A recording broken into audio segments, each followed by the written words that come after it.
예수님은 수고하고 무거운 짐진 자들아 다 내게로 오라. 수고하고 무거운 짐진 것은 네 가지를 얘기합니다. 죄짐으로, 무지의 짐으로, 가난의 짐으로, 율법의 짐으로. 고생 많이 한 불행한 사람을 다 불러다 주님이 놓고 다시 세상으로 보낼 때는 좀 평안한 길로 가게 하시고 걱정 없는 길로 가게 하시면 얼마나 좋겠지만, 오늘 성경 말씀은 불편한 길로 가라는 거, 좁은 길로 가라는 거, 좁은 문으로 들어가서 좁은 길로 가라는 거. 왜 주님께서는 이 불행한 사람들을 다 불러다 놓고 왜 좁은 길로 가라고 말씀을 하셨나? 이 세상 전체가 불편한 세상, 우리는 불완전하고 또 나약한 존재예요. 오늘 대단하게 서 있는 것 같지만은 어느 순간에 우리가 쓰러지고, 영적으로 굉장히 기쁜 것 같지만 어느 날은 교회 옮겨버려야 쓰겠다, 그날이 그 순간으로 오는 거예요. 나 그냥 그만둬버려야 쓰겠다. 오직했으면 이런 책이 나왔을 게요. 여자가 쓴 책인데, 나는 날마다 이혼을 꿈꾸며 산다. 남자들 들으면 아주 그냥 가슴이 벌렁벌렁하니, 세 가지 이유 때문에 그래요. 오늘 2월에 들어와서 첫째 주는 불행도 뒤집어 놓게 되면 행복이 되는 거고, 명절도 예수 명절이 되면 축복이 축제가 되는 것이고, 오늘 불편도 이거 영성으로, 주님이 불편하게 살아라, 좁은 길을 걸어라, 좁은 문으로 들어가라 하셨기 때문에 이건 영성이란, 영이라는 거예요. 첫째는 생존을 위해서 불편하게 살라는 거. 멸망으로 인도하는 문은 넓고 길은 넓어서 사람들이 모두 가서 결국은 멸망한다. 그러나 생명으로 인도하는 문은 좁고 길이 협착하여 거리로 가는 자가 적으나 그 길은 결과적으로는 어떤 길이냐면 생명길이란. 생존이라는 것은 살아남는 일이에요. 우리가 이 험한 세상에서 살아남기 위해서 좁은 길을 가고 어렵고 힘든 일을 네가 선택하라는 거예요. 오늘 좁은 문으로 들어가라, 좁은 길로 가라니, 이 말씀이 이 문학사에서는 두 개의 큰 산맥을 이루어 있어요. 불란서의 앙드레 지드는 좁은 문이라는 노벨 문학상을 받은 이 작품을 통해서 한 자매가 시골 교회에 갔다가 시골 교회 목사님이 주님이 우리에게 말씀하기를 좁은 길로 들어가고 좁은 문으로 들어가라, 그래서 거기서 은혜를 크게 받아가지고 자기가 사랑하는 남자도 자기 동생한테 양보하는 거예요. 그러면서 이 좁은 문과 좁은 길은 어떤 길이냐, 자기 희생, 자기 포기. 이게 결국은 주님이 말하는 좁은 문은, 좁은 길은 십자가 길이다, 자기 포기의 길이다. 이렇게 해서 세계의 문학사에 큰 획을 그린 이 말씀의 역사가 좁은 길, 좁은 문의 역사고, 또 하나는 미국의 로버트 프로스트가 가보지 않는 길, The road not take, 내가 걸어보지 않는 이 길을 통해서 세계의 모든 고등학교 교과서에다 이걸 이 교과서로 나와 있는 아주 유명한 시입니다. 길이 두 개가 있더라는 거. 한 길은 넓어서 사람이 많이 가더라는 거예요. 근데 자기는 그 길을 선택하지 않고 사람들이 안 간 그 길을 선택했다는 거예요. 로버트 프로스트가 우리에게 주는 메시지, 그의 좁은 문, 좁은 길은 뭐냐면, 자기 아버지가 11살에 세상을 떠납니다. 자기 어머니는 정신 환자예요. 이렇게 자기 목의 계통을 통해서는 정신 질환을 유전으로 가져요. 자기 누이 동생이 정신병으로 죽습니다. 자기가 딸을 낳았는데 어머니의 그 피를 받아가 유전을 받아가지고 딸도 정신병으로. 그 속에서 로버트 프로스트는 자기 인생길은 분명히 얼마든지 세상을 버려보려고 갈 수 있는 큰 길도 있지만은 하나님이 내게 주어진 길은 좁은 길, 어렵고 힘든 길, 소위 개척정신과 도전정신으로 내게 주어진 길이 운명적인 정신병 그 집안의 모기로부터 받은 그 길이지만 나는 이걸 개척하겠다. 서부 미국 개척 사회가 청교도가 그랬던 것처럼 나는 내게 주어진 평탄한 길을 선택한 게 아니라 개척 길을 가겠다. 그래서 이 문학사에 아주 위대한 양대 산맥을 이룬 것이 좁은 길, 좁은 문으로 들어가라는. 오늘 말씀을 전하는 종은 불편으로 받았어요. 왜 우리는 이 시대에 이렇게 좋은 시대에 왜 편리함과 유리함, 자기 유익과 이런 것들을 다 스피드를 버리고 왜 불편 속으로 가라 하냐. 이 편리함이 가져온 것이 두 가지 세상에 큰 재앙을 가져왔어요. 하나는 옛날에는 전쟁을 할 때 활을 쏘게 되면 한 사람만 죽었어요. 아무리 활을 잘 쏜 사람도 활을 한 번 당겨서 두 사람을 죽인 일은 없어요.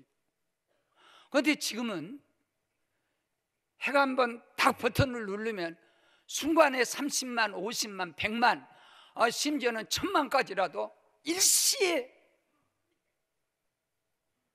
이제 전쟁이 가져온, 속도가 가져온 아주 무서운 재앙의 결과예요. 지금 미국도 그 핵을 가지고 있고 러시아도 가지고 있고 중국이 가지고 있습니다. 영국이 가지고 있고 프랑스가 가지고 있어요. 그 5개 나라는 세계 핵을 보유하고, 그런데 그 5개 나라가 가지고 있는 핵을 이 세계 지구를 멸망하게 수십 번도, 그 어느 핵 반대 학자가 그런 얘기했어요. 왜 세상은 핵을 수십 번을 지구를 멸망할 핵을 보유할 이유가 뭐이냐? 한 번에 멸망해도 족할 핵인데 왜 이렇게 많냐? 그런데 북한이 지금 가지고 있지, 파키스탄이 가지고 있지, 또 저기 이스라엘이 또 모르게 도적질에다 가지고 있지, 또 인도도 가지고 있다는 얘기가 있지. 그래서 지금 세계는 말도 할 수 없는 위기가, 소위 말하면 이 소위 편안하게 편리하게 한번 살아보자 하니까 스피드가 나왔고, 스피드가 결국은 사람을 이기주의적인 심성으로 발전시키면서 세계는 인류 재앙이 왔다. 부산에서 여기 오는데 KTX로 2시간 15분이요. 옛날에는 목포나 부산에서 영등포역까지 또는 용산역까지 또는 서울역까지 오는데 12시간 동안 저것도 완행열차 타고 오면은 벌써 박임치 다 된 거예요. 0.1초 차이로 금메달이냐 은메달이냐 동메달이나 이 차이가 0.01초 차이에서 가름이 됩니다. 그 0.01초 차이의 스피드가 금이냐 동이냐 하늘과 땅의 차이에 그 자기 그 편리함 유리함을 가져오는, 문명이 잘못됐다는 것이 아니에요. 그런데 우리나라를 한번 보십시오. 나는 우리나라를 역사적으로 이렇게 보면서 도대체 우리나라가, 한반도가 어떤 나라이길래 세계의 모든 교회가 한국 교회를 향하여 저도 일찍이 외친 것 중에 우리 안산 제일교회가 알곡교인이 아니라, 죽정리에서 알곡교인이 아니라 진짜로 종자씨가 돼가지고 우리 교회의 신앙이 종자씨처럼 퍼뜨려서 세계를 향해 갈 수 있는 그런 교회를 꿈꾸고 있어요, 제 마음속에. 그리고 한국 교회가 알곡으로서 씻어서 빻아서 그냥 먹어버린 그런 교회가 아니라 우리 신앙이 세계에다 씨를 퍼뜨려 줄 수 있는 종자씨 교회가 되면 좋겠다고 오래전부터 저는 기도하고 있고 사실 그렇게 외치고 있습니다. 그런데 한국교회 수만 개의 십자가가 세계 모든 나라마다 한국교회를 통해서 세계 복음화를 꿈꾸고 있고 기대하고 있습니다. 다른 모든 나라들이 신앙이 다 이렇게 다운되기 시작하는데 한국교회 새벽기도며 한국교회 전도 열심이며 한국교회 예배 열심이며 이런 것이 세계가 갈 수 없는, 마치 종자씨가 아주 튼튼한 씨앗교회 같이 이렇게 되고 있는데, 반면에 반쪽인 손바닥 나라 반쪽은 세계를 복음화시켜야 할 복음 구원의 사명이 남쪽 이 한국 교회에 있다고 할 것이면, 휴전선을 넘어서 저쪽 북쪽은 세계를 멸망시킬 수 있는 핵을 가지고 있다. 우리나라는 하나님이 다스리는 나라와 사탄이 핵을 가지고 세계를 멸망시키려는 그런 두 개의 진영이 세계 모두가 우러러보는 가운데 여기에 우리 교회가 있다니, 우리는 이걸 예사로 보면 안 돼요. 그런데 더 중요한 것은 우리 개인적으로 중요한 것은 편리함과 스피드, 유리함, 이걸 갖고 온 무서운 재앙은, 인간이 편리함을 추구하다 보니까, 스피드에 빠지다 보니까, 자기 유익에 빠지다 보니까 우리들은 하나님이 주신 노벨상보다 더 귀한 노력이라는 것이, 사람의 노력이라는 것이 우리에게서 도태되기 시작해요. 요새 누가 노력하려고 합니까? 땀 흘리고 피 흘리고 눈물 흘리는 것은 하나님이 네가 음식을 먹을 때 땀 흘리고 눈물 흘리고 피 흘려서 먹으라. 창세기 3장 17절에 음식을 먹을 때 땀을 흘리고, 여자가 아이를 낳을 때 눈물을 흘려야 되고, 그리고 땀을 흘려야 되고, 그리고 피 흘리는 이 흘림을 통해서 생명이 태어나는 거예요. 남자가 가서 일하고 노동을 할 때 땀을 흘리라, 피 흘리라, 눈물을 흘리라. 그래서 눈물을 흘려서 씨를 뿌리고 땀 흘려서 가꾸어 가지고 모든 생명체 생산은 노력으로 돼. 노력이 없어져. 35년 전 1878년 5월 2일 날 우리 부부가 여기 부임을 해서 7월 더운 여름 안양시장에 소품을 사러 갔다가, 다른 것은 다 시장 볼 생각을 안 하고, 지금도 아주 머릿속에 뚜렷이 남아있는 기억은 이 하반신이 완전히 잘려져 나갔더라고. 교통사고를 나는지 전쟁에서 포탄을 맞았는지 지뢰를 만나는지 모르지만 하반신이 완전히 없는데, 자동차 튜브, 자동차 바퀴 튜브를 이렇게 재단을 해가지고 이 아래 부분을 완전히 혁띠처럼 묶어가지고 아래 부분을 이렇게 감쌌습니다. 그러니까 자동차 튜브 옷이에요. 왜냐하면 시장 바닥에 절퍼가지, 거기 또 여러 가지로 또 환경이 안 좋지. 그래서 옷을 대신해서 그것을 입으시고, 시장 바닥에 하반신마비 없으신 분이 칫솔, 치약, 거기 무슨 비누 이런 것들 다 놓고 자판기에서 그걸 팔고 있는 거예요. 그래 이제 제가 이제 막커피를 어떻게 좀 빼가지고 안에 주고, 장애인 내가 주고, 내가 그걸 마시고, 동정할 여유가 없어요. 그런 데서 동정하면 큰일 납니다. 나는 마치 스승을 만난 어떤 구도자 같이 그 옆에 앉아가지고 이거 고르고 저거 고르고 저거 고르고, 제가 이 가격이 모두 얼마입니까? 그래, 그 가격을 이렇게 주면서 대화를 열었어요. 제일 불편한 점이 무엇입니까? 했더니 제일 불편한 점은 너무 더워서 끈적거려서 힘들고, 여름에는 더웠고 비가 올 때는 여가 절벅거려서 힘들고, 또 겨울에 출 때는 이 고무 이것이 온몸을 막 얼음 덩어리 같이 이렇게 조여오는 그것이 힘들고, 그것보다 더 힘든 것은 화장실이라. 그때 안양시장의 화장실은 우리가 아무나 갈 수 있는 장애인에게 좋은 화장실이 아니에요. 턱이 이렇게 올라가 있기 때문에 사람의 도움을 받지 않고, 그리고 또 그런 도움을 누가 그렇게 많이 주지도 않은 시대예요. 미안하기도 하고, 자기를 누가 화장실에 들어가서 이것을 벗기고 누가 그걸 도와줄 사람이 누가 있겠어. 그래서 화장실 가는 것이 제일 어렵다. 그럼 어떻게 하냐 했더니 아예 안 먹는다는 거예요.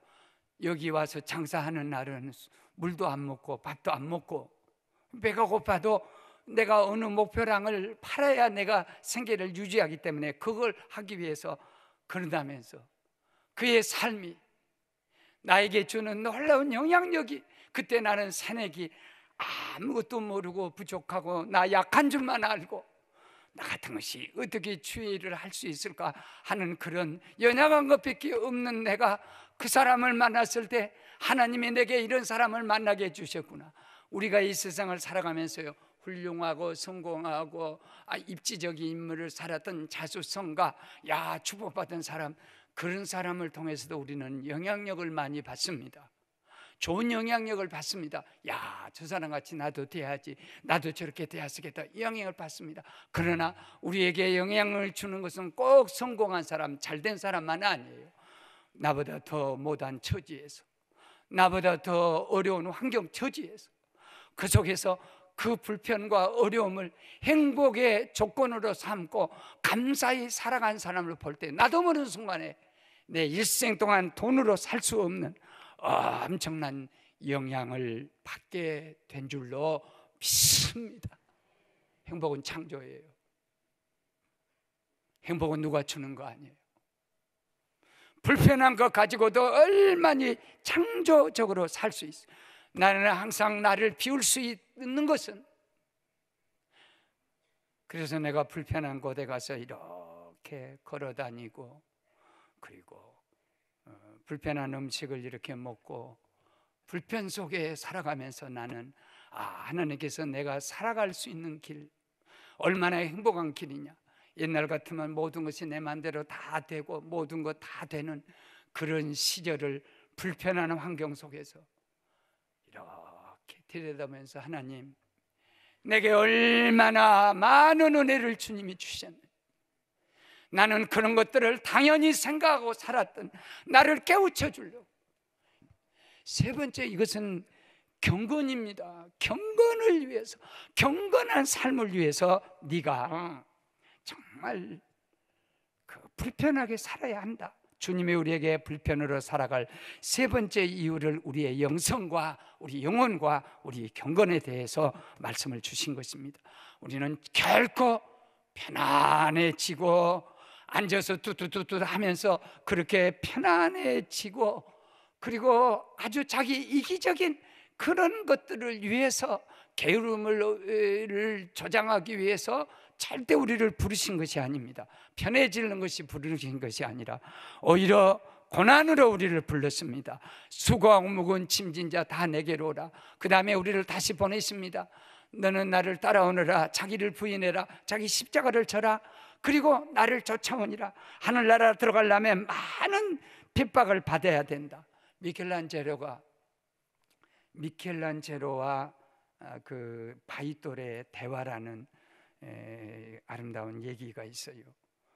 바이돌을 하나 갖다가 미켈란젤로가 망치 들고 사정없이 내리부시니까 이 바이돌이 주인께서 무슨 목적을 가지고 저를 이렇게 쪼아대고 맘먹고 두들겨 부시고 부시길래 무슨 목적으로 한지는 모르겠습니다만 날마다 주인한테 얻어 터지니라고 죽겠습니다. 그런데 나중에 세계에서 가장 유명한 조각상이란 데비드상, 다윗상이 거기서 탁 나오는, 주인님, 내가 몰랐습니다. 나를 이렇게 정으로 쪼고 이 쇠톱으로 쏘르고 부숴낼 때 내 속에서 이렇게 위대한 다윗이 여기 있는 나를 만들어내려고 하는 그 손길인 줄 몰랐습니다. 그렇게 고백했던 것과 똑같이 욥이 몰랐어요. 하나님 분명히 계시는데 앞으로 가도 안 계시고 뒤로 가도 뵐 수 없고 오른편 일하시나 볼 수 없고 왼편으로 돌기나 볼 수 없는데 왜 하나님이 이렇게 쪼아대? 자식도 시련을 주고 아내에게도 시련을 주고 몸에도 계속 정으로 쪼아대. 나의 가는 길을 그래도 아신 분은 하나님이시니까 나를 단련하신 후에는 나를 정금같이 나오게 하시리라. 우리들에게 있어서 너무나도 알 수 없는, 왜 우리를 불안하게 하고 불편하게 하고 아프게 하고 그리고 고통을 주님이 그렇게 주시는가? 나는 토요일 날 딱 저녁이 되면 저녁 식사를 딱 대부분 저희 집에서 저녁 식사를 토요일 날은 정확하니 6시 반이면 집에서 식사를 합니다.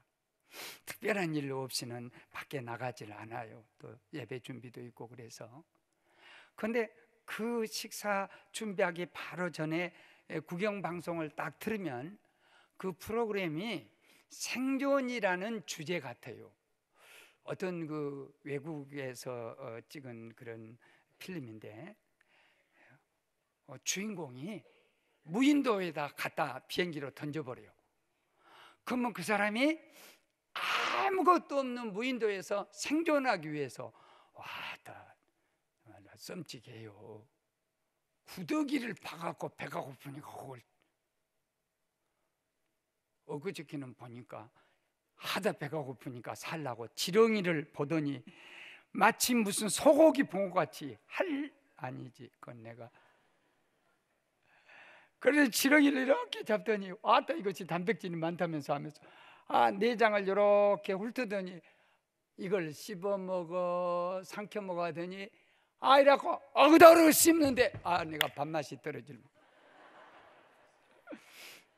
그러더니 안 되겠다 오늘 삼켜요. 그런 내용이에요. 그러면서 낭떠러지에서도요 어떻게 떨어지고 목이 말라 죽었으면 바닷물을 갖다 부싯돌로 이렇게 해가지고 수증기를 만듭니다. 수증기 만들어서 뚝 떨어지면 연기가 없거든요. 그럼 그놈을 마시면서 생존을 하고, 문제는 뭐냐면 내가 생존을 얘기하려는 게 아니에요. 뭐냐면 어떻게 촬영을 했을까? 낭떠러지에서 뚝 떨어지면 나는 웜에처럼 죽었다. 아이고 나는 밥 먹기 전에 장례식 먼저 해야 되겠다. 막 뚝 떨어지는데 안 떨어져요. 어디가 걸리든지 걸려갖고 살아나고.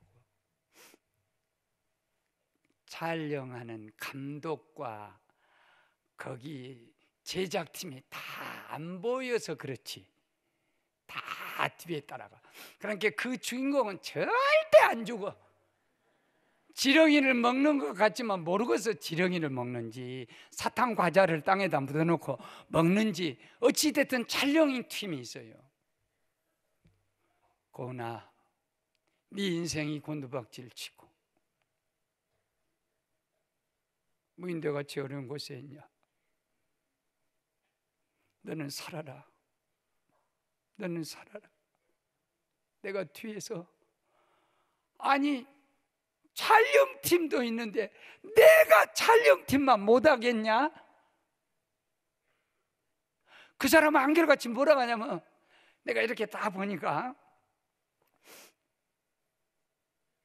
우린 이런 말이 있어요. 귀찮아 그러면 그 다음에 꼭 따라온 말은요, 귀찮아 그러면 죽겠다는 거예요. 나 밥 먹기가 귀찮아. 운동하기 참 귀찮아 그러면 그 뒤에 귀찮아 죽겠네 그래요. 무인도에 가서 왔다 지렁이 먹기가 참 귀찮아 죽겠네 그래요. 그런데 귀찮아 대신에 다른 말로 바꾸면 괜찮아 살겠다. 괜찮아 살겠다. 우리들은요 하나님이 그렇게 백에서 뒤에서 말씀하세요. 고은아 너 인생을 귀찮다고 말하지 말라. 귀찮다고 말하면 너 죽는다. 그러나 괜찮다 그러면 살 길이다. 한번 따라해 봅시다.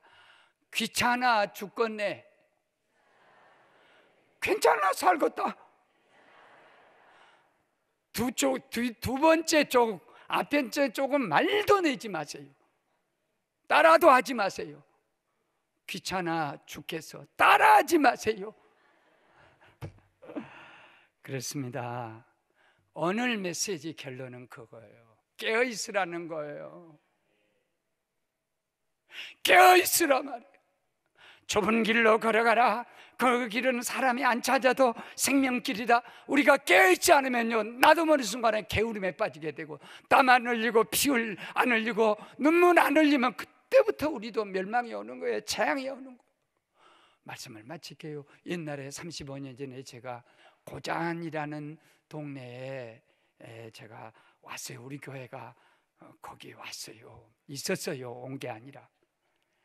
그런데 우리 정지훈 장로님 집이 좀 높은 데 있고 성군 집사님 집이 이렇게 밑에 있는데, 그 언덕으로, 교회 위에 언덕으로 조그만 좁은 길이 이렇게 나 있어요.